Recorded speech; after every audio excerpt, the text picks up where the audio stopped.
And good evening. Welcome to We Believe Digital Studios and our weekly Sizzling in Mississippi show. And man, oh man, have we got some good stuff for you tonight. So happy that you're joining us. Chris Young alongside my co-host, Maati, Jone, Primm. How are you this evening, Maati? Doing great. I always want to go with the nickname. I'm sorry. I know. That's all right. So, yeah, doing great. And it's a Monday, and we're Happy Monday. One foot in front of the other. There you go. And so much has been going on this last week here in Jackson, and my goodness, this next weekend. I mean, you got Father's Day, you got Juneteenth. There's just so many events happening, different things going on. Mm-hmm. We're going to be wore out by the time we get to the 4th of July. Oh yeah, we'll be partied out, huh? Yeah. So welcome aboard, and you can always join us on a call-in at 1-800-492-5186, or join us in the chat. In any event, we're so happy to have you. We're going to start out because today is really an important day in American history, and so we're going to start out with the Medgar Evers story. Absolutely. So. Well, what do you think? What do you think is really standing out as we make this big transition? 60 years and now a national monument right here in Jackson. Yes. Yeah. What stands out? I've been hearing a lot of news reports today because today is the 60th commemoration of the murder of Medgar Evers at his home. Mm-hmm. The news media is saying that so many people are recognizing today, and they act as though it is across the board in Mississippi. And I just don't think that's true. Oh, you mean like everybody's thrilled that it's being commemorated and that everyone is honoring Medgar Evers, and they're not. No, they're not. No. And really, what it is people like me are honoring Medgar Evers. Yeah. A few people that look like you, but very few. Yeah. Yeah. Otherwise, no. It's like any other day to most of them. It reminds me of when Medgar Evers was shot, and they couldn't get an ambulance to come to his home. Yeah. And then they take him to the hospital, and they actually, they won't allow him into the hospital. And Dr. Britton, one of our preeminent physicians on Ferris Street, came, met them at the hospital and had to render aid on the sidewalk. So I'm always thinking about things like that. Right. So what does this particular day mean? Yeah. And certainly here in Jackson, like the two museums got a lot going on. History and Archives got a lot going on, but of course the way you say that, it just makes perfect sense, because here it is, we're here in Jackson and making a big deal and everything right here, but how far does that resonate? Right. And it doesn't resonate to the whole of Mississippi. Mm-hmm. Have we heard anything from the governor? No. Has he said anything about it? Has the man running for lieutenant governor, now Secretary of State of Mississippi, Delbert Holzman, has he said anything about Medgar Evers? Mm-hmm. There's this great silence when it comes to the leadership of Mississippi. Mm-hmm. Disappointing, not surprising, but disappointing all the same. Why we're still sizzling. Yeah, that's the reason for it. Nothing changes if nothing changes. Right. I went over there Saturday afternoon. To his home? It wasn't during one of the, they had events going on, I think starting last Thursday. Right. All kinds of chairs set up in front of the house and dignitaries and all this. Of course, Murley was there. Mm-hmm. I didn't his go. Wife. His wife. I didn't go during that time, those times, but I went after the crowds died down, like on Saturday afternoon. Okay. And that was my first time inside the house. I'd been over there many times, but inside the house. What was that like for you? Couldn't stay long. Okay. Couldn't stay long. Was Miss Minnie Watson there? Was she giving the tour? Did you actually get a tour while you were there? Well, it's interesting you asked that. No. Well, yes, but not Minnie Watson.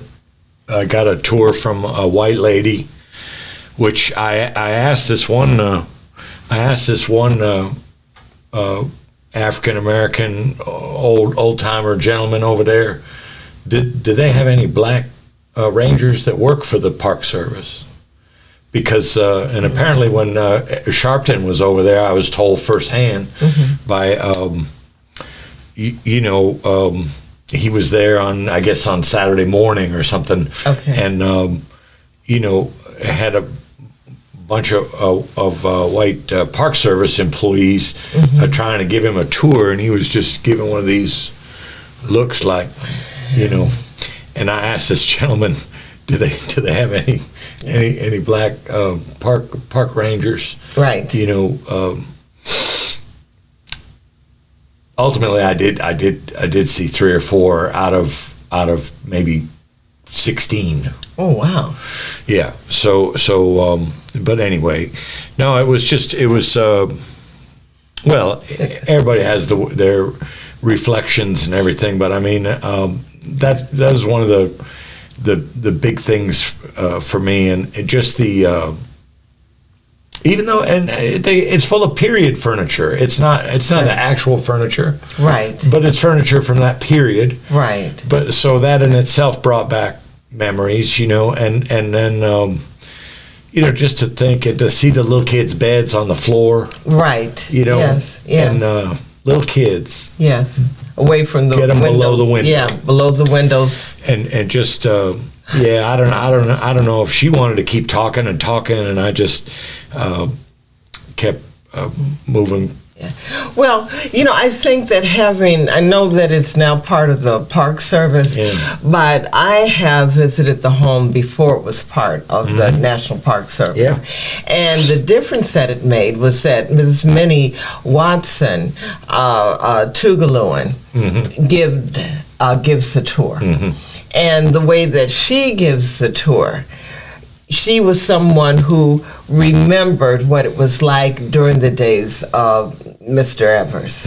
And she knew the neighborhood, and she knows the people, and she knows the city. And it affects her deeply. So when she gives the tour, you really get a fuller understanding of what it really was like at that time. Yeah. She explains it very well. She talks about Byron Della Beckwith, who was the murderer of Medgar Evers, and she talks about how he not only hated black people, but he hated anything dark or black. So he wouldn't drink coffee, he wouldn't drink Coca-Cola, which at that time was considered the white man's drink, and black people really weren't allowed to drink Coca-Cola. But he would not partake of anything dark. That's how much hatred he had. And I knew of people who are now deceased, but who had seen Byron Della Beckwith on the scene, leaving the scene of the crime that night that he murdered Medgar Evers. I also knew people who saw Medgar Evers the last day of his life. He was on Ferris Street, and he pointed out 2 white men who he said had been following him all day long. Yeah. But they had, Medgar Evers and his wife Merle Evers had figured out safety schemes. That's the reason why you have the side door instead of the front door. There's no front door on the home. And so they had 2 cars, and they're supposed to back into the driveway, and perhaps the park ranger talked about that. But that particular night, Mr. Evers was tired and he drove in, which meant that he was exposed because he would have to go around his car to get to that side door. But before he even went to the side door, he had T-shirts in his trunk, and he went to the trunk, opened that up, and to gather T-shirts. So Byron Della Beckwith, the coward that he was, shoots him in the back. And that bullet goes in through the house. Yeah. Yeah. Yeah, they pointed that part out too. Yeah, the ricochets, hits the refrigerator, and eventually lands on the kitchen counter. Yeah. They said they were, I asked the one of the rangers over at Murley's Garden, which is a really nice setup over there, green space, a place where they thought people might come to reflect and rest after visiting the home itself. Okay. An area where free speech is expected to be exercised.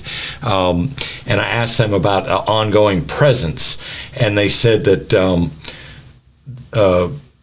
there wouldn't that they would have a full-time person, I think starting next month, in an office in Jackson that would handle inquiries and perhaps tours or whatever. I just wondered, I saw all these people running around. Are they going to be here all the time? And right. No. This is just for the grand opening kind of thing. Okay. But they will have one full-time ranger. That's their mission in life is to. Yeah. So I don't know who that's going to be or how that's going to work out. But right. I noticed, of course, that the rangers are young people. And some. Yeah, and what I'm hearing from them is that they don't really have a grasp of the history. They don't understand the zeitgeist. Well, you're probably right. The young lady that toured me around had an awful lot of more information than I was really wanting to take in, and seemed highly informative. I probably interacted with or had in my sights or close proximity probably a dozen of them at different times. And you're right, there were several of them that were young. There were others that weren't young at all. But yeah, so it's interesting, and it's funny because I just brought my brother over there Memorial Day weekend, and of course now they've got that big sign there that wasn't there just two weeks ago. Sure. So I snapped him a picture and sent it out there and explained that to him. Yeah, I think what's really remarkable about the home is not actually the house itself, but the driveway. Yeah. Because the driveway still has the blood stains on there. After 60 years, you can still see the faded stains on the concrete. And it's amazing. They have not gone away in this period, in 60 years. And it really gives you a sense of, how Megger traveled to the door, how he dragged his body to the door, to his home, and from the driveway, and you can clearly trace the steps by the blood. Yeah, it's amazing. And one write-up I saw somewhere, Maati, that they said that this monument stands out in America in the context of being embedded in what the words they used were an active community. Yes. So I feel like I have been to other monuments inside communities, but I can't think of those right now. So maybe it is a really unique situation in that way. Right. Sometimes I've wondered about who else lives on that street. Yes. What is it? I've known people who lived there. Is it Margaret Walker Drive or something? Right. It's named after the famous writer. Yeah. Margaret Walker Alexander, and Jackson State and professor. But yeah, the street is actually named for her. Let me ask you a question. Do you by chance know, is there any connection with Eudora Welty and Medgar Evers? None that I am aware of. Same for me. Yeah. But I noticed the Eudora Welty home or thing they have over there in Bellhaven. Okay. You know, they're having a big old thing tomorrow or the next day or one of these days. It just kind of struck me as funny. One minute I was reading it was actually announced in the bulletin that I get each week from the History and Archives. Sure. And you know, they jumped from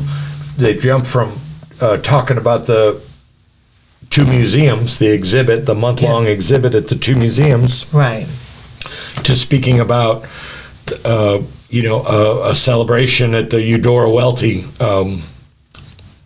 house. I keep thinking there's another word to describe it, but yeah, and it just struck me. I'm not sure I was figuring the connection there. Right. Yeah, I don't know that there was one. I've never been to her home. Me neither. Yeah. I haven't had a need. I kind of try to stay out of places that are dangerous for me. Amen. Yeah, and so I've been to Medgar Evers' home several times. Yeah.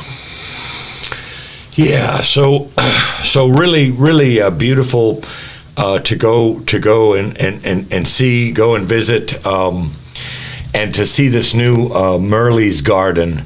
Really nice, you know.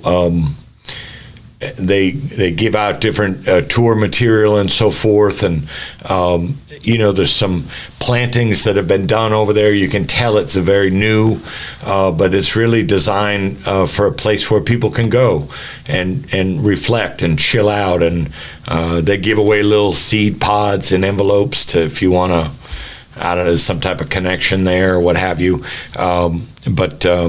How far away is it from the house? You can almost. Okay, so you know when you turn on that street, right, and before you turn onto Margaret Walker, yeah, 15 yards before you turn onto Margaret Walker, it's right there on the right-hand side. Oh, okay. All right. Just almost as soon as you turn on that, I forget the other street right now, but as soon as you turn on that street and you're getting ready to make the left onto, it's right there on the right-hand side. Oh, okay. Yeah, and it takes up a good chunk of land. I don't know how much acreage total. Sure. But it's a nice green space and open air, and you know, kind of set up with some benches and some.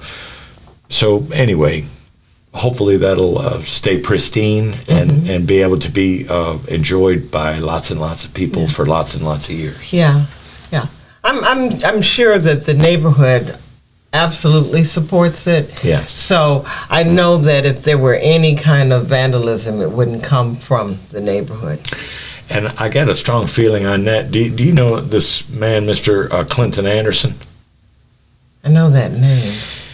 He's I got a chance to meet him, and he lives very close. I mean, and so you know, you would get the sense that people be watching out over there. Oh, sure. And making sure that everything stays nice. Yes. Yeah.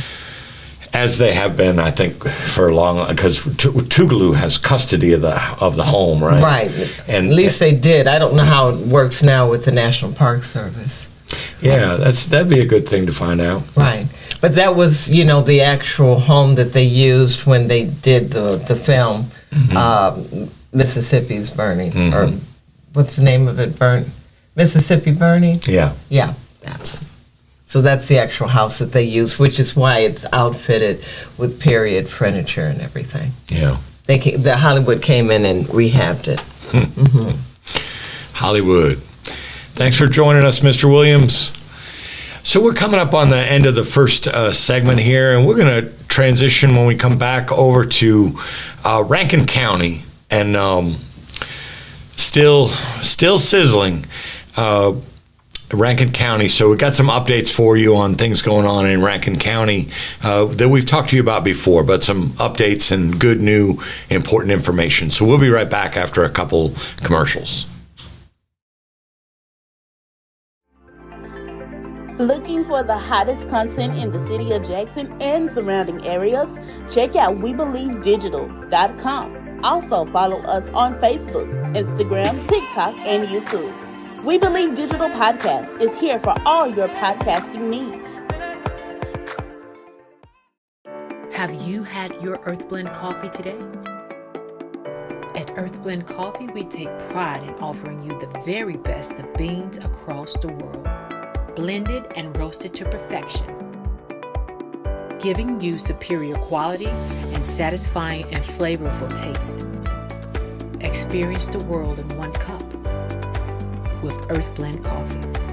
To order, visit earthblendcoffee.co now.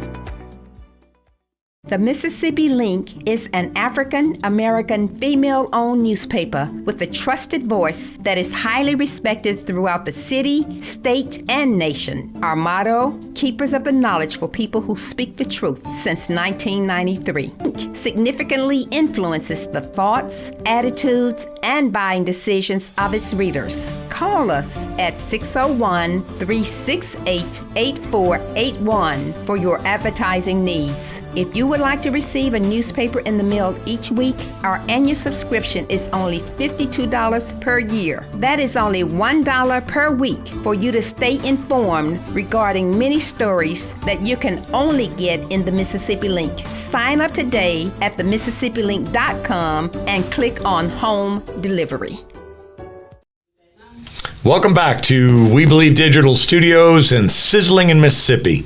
And in the first segment, we were kind of recapping things that have gone on recently over at the Medgar Evers home, now a national monument. And now we're moving on to a town hall meeting that really is a byproduct of the torture, the torture and assault of Michael Jenkins and Eddie Parker on January 24th at the hands of 6 Rankin County deputy sheriffs.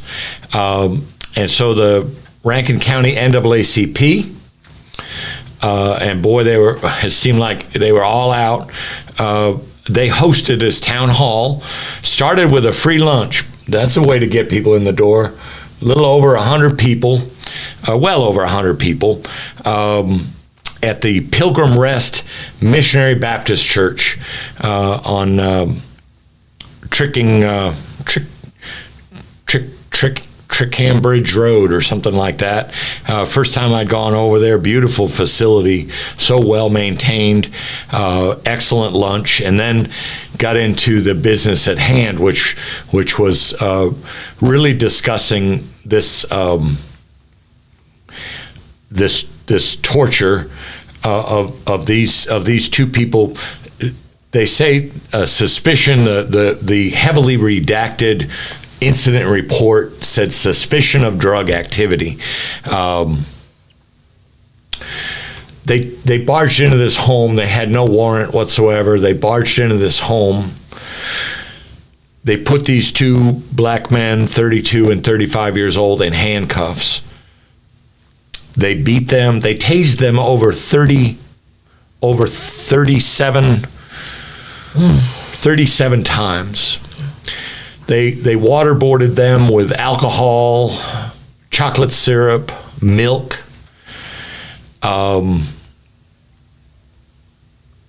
They made them to strip naked and get in the shower together. They attempted anyway. It's according to these people, it sounded like it happened, but what we had heard before was it was attempted to use a dildo on them in the shower.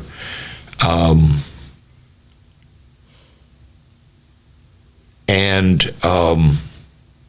then this one guy put a gun. This one guy, Hunter Elward, a deputy, put his gun in the mouth of Michael Corey Jenkins and pulled the trigger. It blasted out the side of his jaw, took away his eyesight, and sliced his tongue in half. When he left the hospital, intensive care, he still had a feeding tube in. Not sure if that's still the case or not. But so it was about energizing the community. It was about, we got to find ways to do things differently. It's about, this stuff keeps happening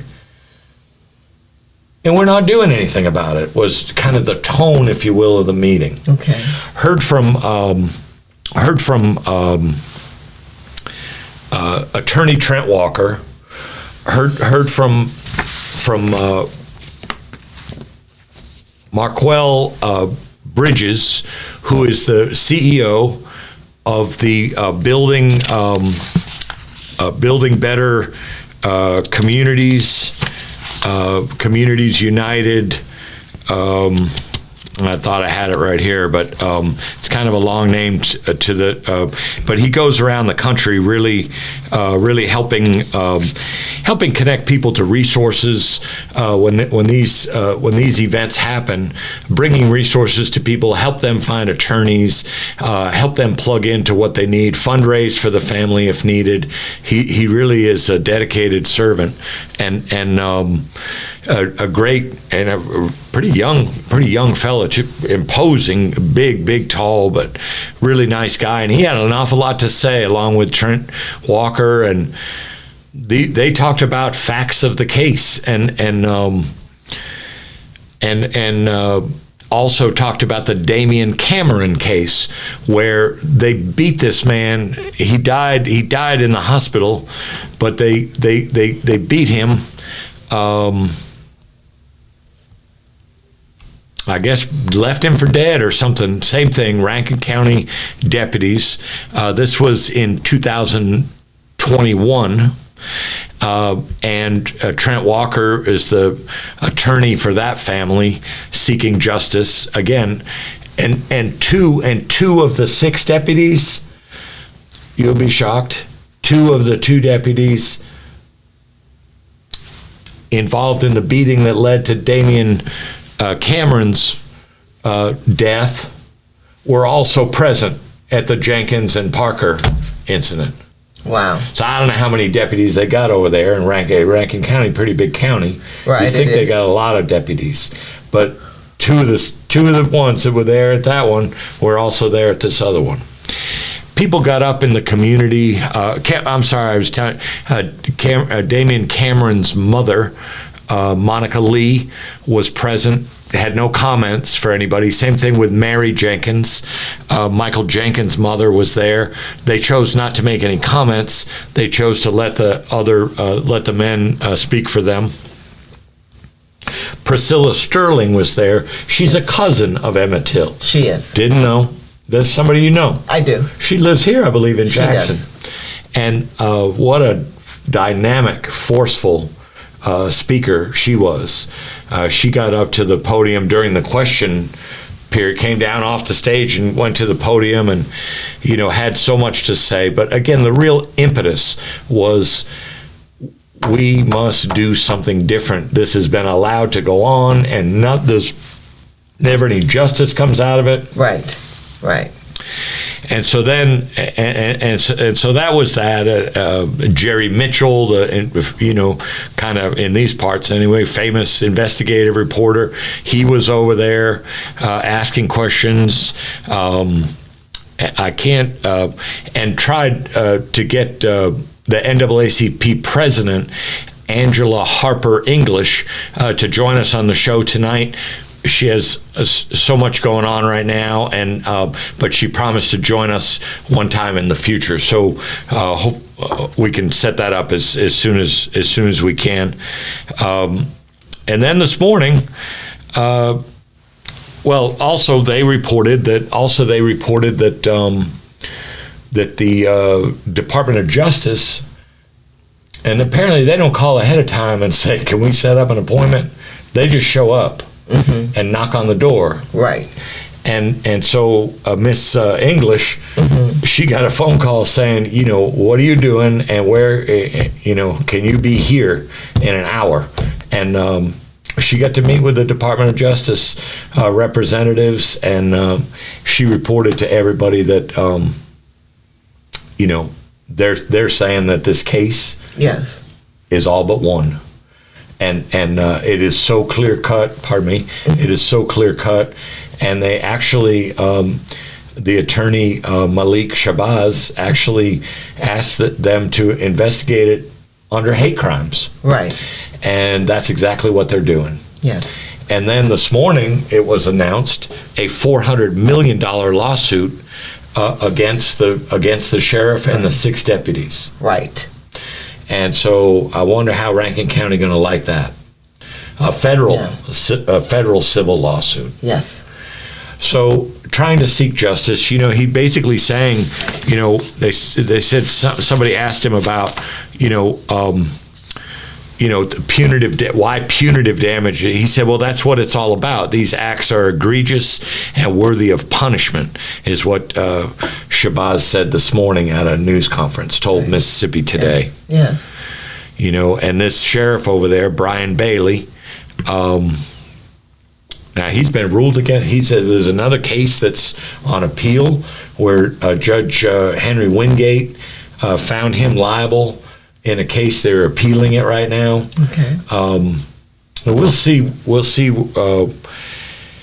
where all this goes, but you just had a feeling. You just had a feeling over there that there was just an energy. And you said something earlier tonight too, Maati, that really,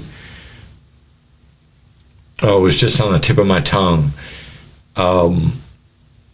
about something about what it's going to take for this to change, or something along those lines. I apologize, I lost it, but you had said something earlier that made me, it connected with the spirit that I felt in that room. Yes. All those people, a lot of people coming up to the podium asking questions and making comments. This one, to me, looked like a less than 30 black male came up to the podium. He read off a list of things where they come and take him right out of his yard over nothing. Yeah. And he called it kidnapping, and guess Right. what? It is. Right. And just it's like you can't win. And Attorney Walker, he's saying that these people, they take an oath to protect and serve everybody, but that's not what's apparently happening. He inferred, it's his judgment, that they protect and serve the white middle class. Right. And property. And property, and Right. not. And the last person, the people they protected and serving, is black people, and he emphasized many times, and poor white people. Okay. So, and he really encouraged. Somebody got up and asked, well, what do you do if you find yourself in this situation? Because he had made the point. He said, not to begrudge black women in any way, because definitely things happen, but it seemed like the numbers, many more towards younger black men, Right. black men in general. Right. And he said a black man in Rankin County has no idea what to expect when they have an encounter with law enforcement. Right. And it could be the end of their life. Right. Right. And he said, he made a point, which I feel like you've made it before on the show, is that, the death penalty, is not supposed to be the penalty for every crime or perceived crime. Right. Yeah. And shouldn't be. Right. So, and he said, if you find yourself in that position, cooperate to the fullest extent that you possibly can. And if you don't, he really said, don't answer the questions. But he said cooperate, but then he said don't answer the questions, because he said, they'll end up being used against you. And then he said, get in touch with a lawyer as soon as possible after the incident. Well, I'm a little leery of some of those instructions. Yeah. Because you do not want to give consent. Yeah. All right. So if a police officer asks you if they can search your car, Yeah. what I have been instructed is that you should say, I am not resisting you. However, I don't consent to searches. I've heard that and too. then stand back and let them do it. Yeah. Stand back and let them search. But that search is not legal if you say that. Yeah. Hopefully that you get a judge that will actually hear what you're saying. Someone fair, which is still difficult in Rankin County. But you do want to say, I'm not resisting you, but I do not consent to searches. And then when they ask you a question, I'm going to observe my Fifth Amendment right not to respond. He said that too. He said, the right to remain silent, he said, is a right. Use it. Right. But you have to tell them that you're doing that. You can't simply not answer, because police officers, the kind that we're talking about, take great offense to any type of slight to their imagined power. Right. So you have to make sure that you're sort of talking down the rage that this officer may have for you. So therefore, you do respond, but you do not respond with an answer like that. You're just, I do not consent to searches, and I will remain silent and observe my Fifth Amendment right. Yeah. So every time they say something, I will observe my Fifth Amendment right and remain silent. And getting a record of that too would be nice. But he talked about how mysteriously the body cams are not on, right, or they get turned off for a period of time, then turned on later. Yeah. I would suggest for anybody who has to go to Rankin County on a regular basis that they have their own cameras. So they need dashboard cameras that also have audio. And I would suggest that they have more than one camera to do that, just in case one is spotted and they try to remove it or something like that.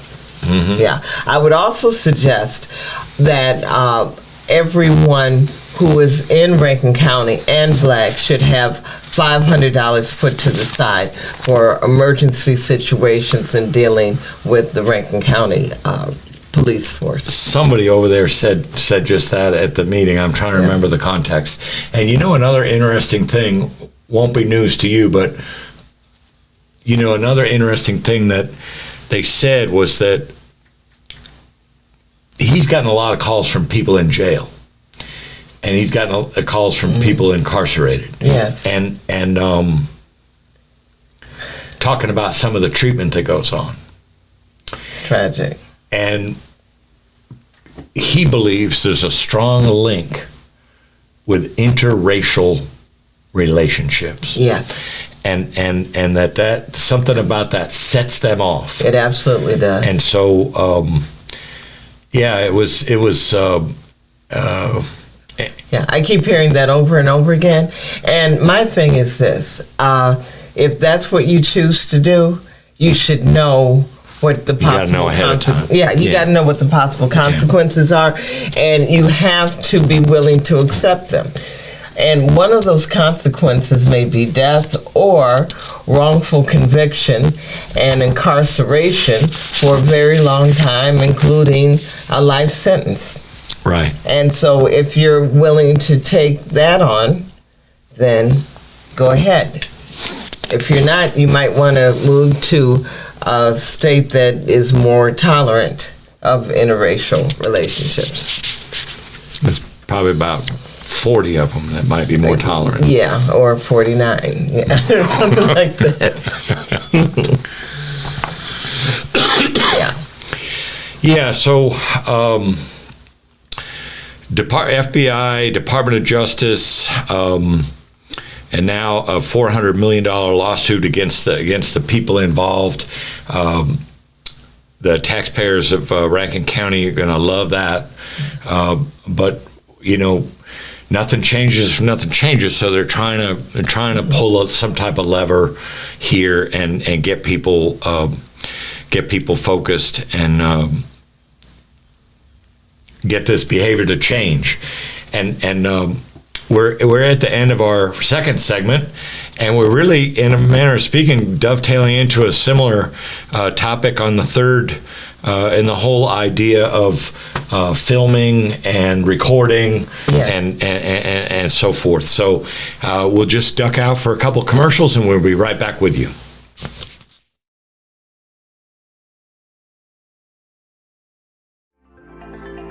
Looking for the hottest content in the city of Jackson and surrounding areas?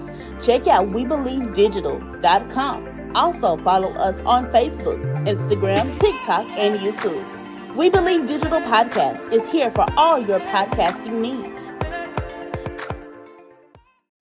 Have you had your Earthblend coffee today? At Earthblend Coffee, we take pride in offering you the very best of beans across the world, blended and roasted to perfection, giving you superior quality and satisfying and flavorful taste. Experience the world in one cup with Earthblend Coffee. To order, visit earthblendcoffee.co now. The Mississippi Link is an African American female-owned newspaper with a trusted voice that is highly respected throughout the city, state, and nation. Our motto, Keepers of the Knowledge for People Who Speak the Truth, since 1993. Link significantly influences the thoughts, attitudes, and buying decisions of its readers. Call us at 601-368-8481 for your advertising needs. If you would like to receive a newspaper in the mail each week, our annual subscription is only $52 per year. That is only $1 per week for you to stay informed regarding many stories that you can only get in the Mississippi Link. Sign up today at themississippilink.com and click on Home Delivery. Welcome back to Sizzling in Mississippi, here on the We Believe Digital Studios, in our final segment of the night, and really just learned a couple hours before the show that there was an arrest made on Saturday in the famous Lexington, Mississippi. This time, a Mississippi civil rights lawyer by the name of Jill Collin. I'm sorry. Colleen. Is it Colleen? Uh-huh. Okay. Jefferson. She's in jail in Lexington, unless she's. Well, this was at 4 p.m. This story, and it says she's still in jail 4 p.m. today. Wow. This came from The Root, Okay. and she was arrested over the weekend after stopping to film a traffic stop in Lexington. And according to the Associated Press, she had filed a federal lawsuit against the same police department on behalf of a group of residents alleging official misconduct. And now she's in their jail. And apparently, and she's the founder, by the way, of a civil rights organization called Julian, headquartered in Washington, D.C.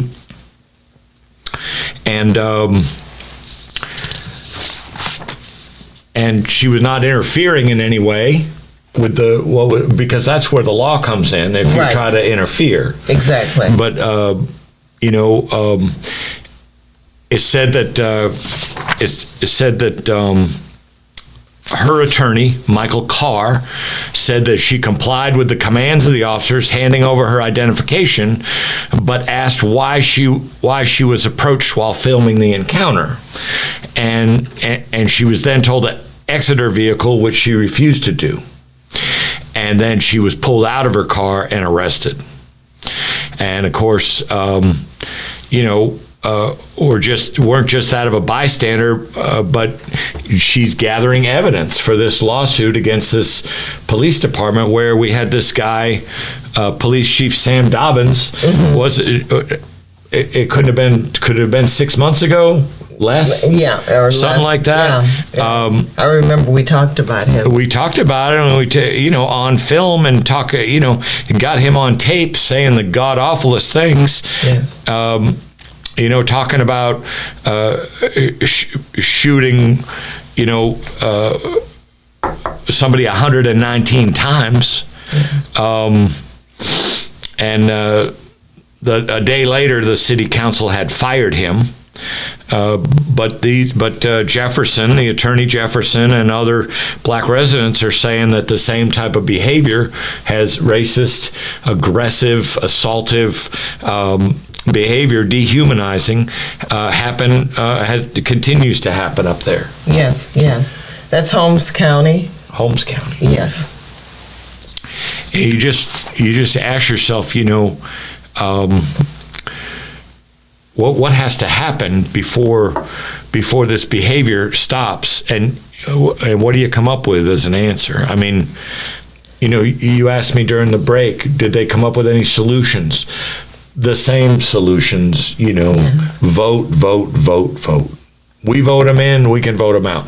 But I don't know in Rankin County, Maati, it's 74.5% white. Right. And they got that CSA statue right there on Government Street. Sure do. Right in the middle of the street is Confederate soldier statue. Yeah. And you have to drive around it. The way that they make the street, and you're acknowledging it every time you drive past. And I noticed a nice spiffy office of Mississippi Congressman Michael Guest. Okay. That he has over there in Brandon. And when I looked over there and I saw this beautiful brick, it's not the whole building, I don't think, but he's got a part of it. Sure. Just really, that really nice looking brick and all, and that sign over the top and everything. And my mind, my mind flashed to Medgar Evers Boulevard. To Benny Thompson's Jackson office. Yeah.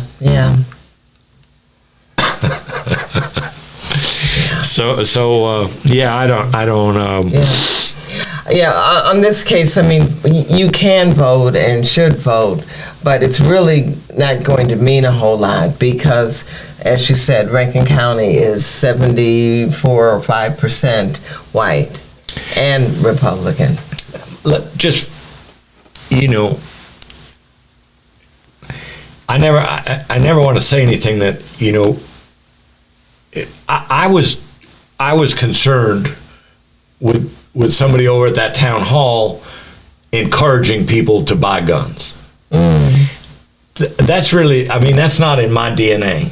Okay. Me personally, right. I don't own a gun. I don't want to own a gun. I won't own a gun that I can foresee. Okay. The worst weapon I have is my tongue, I guess, sometimes. Okay. Or your pen. Or my pen, maybe. Yeah. But do you have any feelings on that? I mean, when you want self-defense. This one little petite. I met a woman came up just immaculately dressed and all, but she came up to that podium and she said, and I got 3 different guns or whatever, including an AR, and I've been trained on how to use them, and you ain't coming up to my door unless you're being invited, because you'll find out I do know how to use it. And there was some talk going on there, Maati, where it was kind of like we need to arm up, and inside my gut was saying, I don't want to be hearing that. Yeah. Because there's so many people over there in that Rankin County. Yeah. That's problematic because, you're still in America and you're still under the system of law of America, and especially of the state of Mississippi, what its statutes are. And if you are successful in that moment, you're not going to be successful after that moment. You're going to have to pay such a high cost. You have to pay it with your life, whether or not you go to prison for the rest of your life, or you go to the death chamber, or you just die right there in your house. Yeah. So that's problematic. Personally, I wouldn't live in Rankin County. No. I think that Rankin County should be 100% white at this point. Yeah. Mr. Williams reminding us that some of them call Rankin County God's country, but they wouldn't even fund to build a place for the homeless people over there. No, well, you know what they do with the homeless people in Rankin County? Truck them over to Jackson. Yep. Yeah. The sheriffs put them in the back of their squad cars and drive them to Jackson and abandon them here. And then complain about the problems in Jackson. Poor Jackson can't govern itself. Well, Jackson is being sabotaged. Yeah, it never ends. Right. And we can only speak. We don't know. I mean, well, we both lived in other states and all, but I mean, I've never in my life heard of this level of this intensity of, what we call as a minimum police brutality. Right. I've just never heard of this with this intense level in other areas. Right. Now, Mr. Bridges, Markel Bridges, he said he goes all over the country and he told everybody, look, this is going on everywhere. But I still don't know if it goes on to the degree that it does here. Well, I think the difference is the level of response. What how much resistance is there to police brutality in Mississippi versus other places? Right. So it can go further here. It can just go a lot farther, and it can be more extreme just because there is really no fear of reprisal. There's no accountability. So they feel like there is just open season on black people. Now, is it open season on black people in the rest of America? Yes, it is. However, there is a response to what happens outside of Mississippi, and it's much stronger than the response here. Here, Yeah. And for a minute, I was thinking, do we have the same in terms of civil rights attorneys? Do we have, is that next generation of civil rights attorneys in place now? Are they approaching the job with the same spirit and determination before? It certainly appears like Miss Jefferson is one of those really strong Mississippi roots, and not getting away from that, and a Harvard Law graduate. Okay. And yet, Mr. Walker said clearly that he's not a civil rights attorney, but he was happy to be asked if he could do anything to help on these cases. He'd be happy to ask. Right. Malik Shabazz is a DC based. Right. And so Attorney Benjamin Crump, who's working on Rashim Carter's, all over the nation. All over. So, but I'd like to meet. I do know Mr. Julian Miller that heads up the Reuben V. Anderson Center for Justice over at Tougaloo.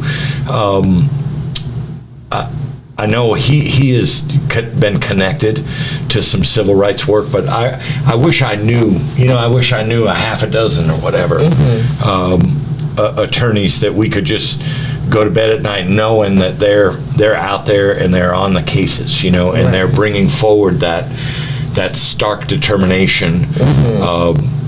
Of those preeminent civil rights leaders and civil rights attorneys. Yes. Well, they do travel, and they travel here, and there's plenty of work for both the local and the national attorneys. Yeah, because Mississippi is a hotbed of oppression. Right. Any parting thoughts before we wrap up tonight's show? Well, it is the 60th commemoration of the murder of Medgar Evers, and I think that each of us should pause and think about Mr. Evers, think about what he did for Jackson, and think about our responsibility as citizens of Jackson. What can we do to make Jackson a better place? And I think that each of us, before we leave here, should make our mark. Yes. Whether it's picking up trash or delivering water or what have you, make Jackson, make Jackson better. And also on this weekend, on this Father's Day weekend,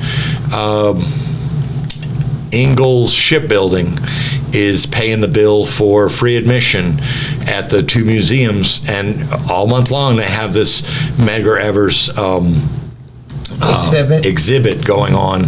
So there you go. It's going to be a busy weekend, but that's the time to bring the whole family. Everybody gets in free and be able to take a look at that going on this weekend. At the exhibit's all month long, but it's free on this coming weekend. I would also encourage people to recognize and celebrate Juneteenth, which is June 19th. But of course, that's Monday, and it's now a national holiday. Right. But celebrate it over the weekend. There are plenty of activities going around and festivals. I'm sure there's one that's going to be on Ferris Street. In fact, I know it is. Drink some red Kool-Aid, eat some red velvet cake, and enjoy the day. As we say, free-ish since 1865. Right. And the fireworks going on downtown. There's going to be, thank you for all these stars, people, and fireworks going on downtown. And I know the church on the hill, I can't...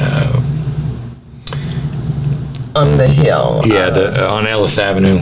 New Horizon. Oh, yes, New Horizon. Yes, they're having a big Juneteenth celebration. Yes, they are. So, just there's so many all over. Now, next Monday night, are we going to be here next Monday night? We're going to, I believe, take off next Monday. Due to the Juneteenth celebration. Yes, yeah.